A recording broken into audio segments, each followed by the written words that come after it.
ॐ सहना भवतु सहनौ भुनक्तु सह वीर्यं करवावहै तेजस्विनावधीतमस्तु मा विद्विषावहै। ओम शांति शांति शांति। हरि ओम। तो भगवान अब आगे कहते हैं, सततम कीर्तयन्तो माम यतन्तश्च दृढ़व्रतः नमस्यन्तश्च माम भक्त्या नित्ययुक्ता उपासते। सततम कीर्तयन्तो माम, वे सतत मेरी कीर्ति करते हैं। यतन्तश्च दृढ़व्रता, और हर समय सारे दृढ़व्रती होते हैं। और नमस्यन्तश्च माम भक्त्या, बार बार मेरा प्रणाम करते हुए मेरा नित्य युक्ता उपासते, नित्य युक्त होते हुए, नित्य जुड़ते हुए उपासना करते हैं।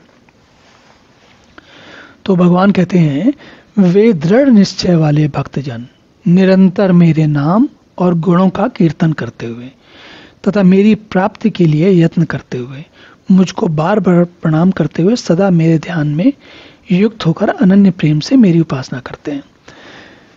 तो दृढ़ निश्चय वाले भक्तजन, दृढ़ निश्चय कैसे? जैसा हमने पिछले श्लोक में देखा, जैसे जैसे आपको किसी बात की गहराई, गंभीरता, उसकी वास्तविक स्थिति समझ में आती जाती है, क्या होता है? हमारा निश्चय दृढ़ होता जाता है। हमें जैसे कोई, आप एक इस तरीके से एक उदाहरण लीजिए कि मान लीजिए कि आप रोज कार्यालय जाने के लिए किसी मार्ग पर जाते हैं। अब रोज उस मार्ग में जाएंगे तो क्या होता है, थोड़े दिनों के बाद ऐसी स्थिति हो जाती है कि आपको उस मार्ग में कब कितने बजे कहाँ पहुँचते हैं, कहाँ पर कौन सी दुकान है, कहाँ पर किस तरह का पार्क है, कहाँ पर किस प्रकार का चौराहा है, कहाँ पर कौन सी और भवन है, कहाँ पर पुल है, कहाँ पर नदी है, ये सब आपको धीरे धीरे मन में आपके बैठ जाता है। और बैठने के बाद क्या होता है, जब आप मान लीजिए कि उसी रास्ते पर अब आपने 20, 25, 30 साल पहले, 35 साल पहले, 40 साल पहले आपने काम आरंभ किया था और आप 60, 65 साल के हो गए और आप जाते हैं वहाँ पर काम पे, तो क्या होगा? आपके लिए सब कुछ बहुत जाना पहचाना है।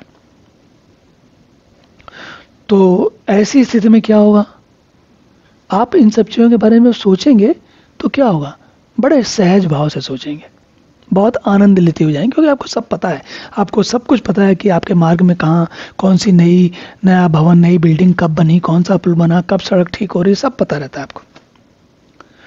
तो दृढ़, अब आप सोचिए, भगवान से अगर आपको भगवान का वास्तविक रूप समझ में आ गया तब तो क्या कहना, लेकिन अगर नहीं भी समझ में आया, लेकिन और आप रोज धीरे धीरे कौन से मेरे नाम और गुणों का कीर्तन, अब ये गुणों का कीर्तन जो है वो कौन से गुण हैं? अजर, अजह, अव्यपदेश्य, अचिंत्य, अखंड, निराकार, और इस प्रकार के जो और बहुत सारे गुण हैं जो भगवान के वास्तविक स्वरूप को बताते हैं, उन पर उनका जब आप बार बार कीर्तन मतलब उनकी कीर्ति, कैसे कीर्ति किसको करते हैं? आप अपने मन में विचार करते हैं तो धीरे धीरे उसकी कीर्ति आपके मन में स्थापित होती जाती है। जैसे आप जब अपने घर से कार्यालय को जाते हैं तो रास्ते में जो कुछ भी मिलता है उस सब की कीर्ति आपके मन में बैठ जाती है। आपको भली भांति पता चल जाता है कि कौन कहाँ रहता है, क्या करता है, सड़क पर कहाँ गड्ढा है इत्यादि। जब सड़क पर और मार्ग में आने जाने वाली चीज़ों के बारे में हमें इतना पता चल जाता है, तो अगर भगवान के बारे में हम सोचेंगे तो भगवान के बारे में कुछ पता चलेगा।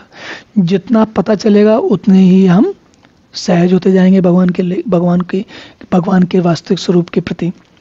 और फिर हम जब जैसे जैसे हम सीखते जाते हैं वैसे वैसे ही मन अपने आप प्रणाम करने लगता है उस महान स्वरूप का, उस परमात्मा के जो विशेष जो परमात्मा हैं, जैसे उनके जैसे जैसे समझ में आती है वैसे वैसे प्रणाम सहज होता जाता है हमारे लिए। फिर कुछ सोचना नहीं पड़ता, इसमें कोई कहे वो करने वाला प्रणाम नहीं होता, ये अपने आप होता है, क्योंकि हमें उस बात की का महत्व समझ में आता है।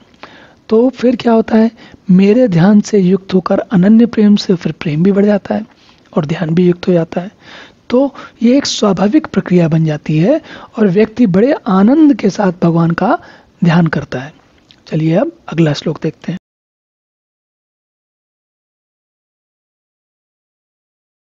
ओम पूर्णमदः पूर्णमिदं पूर्णात् पूर्णमुदच्यते पूर्णस्य पूर्णमादाय पूर्णमेवावशिष्यते। ओम शांति शांति शांति।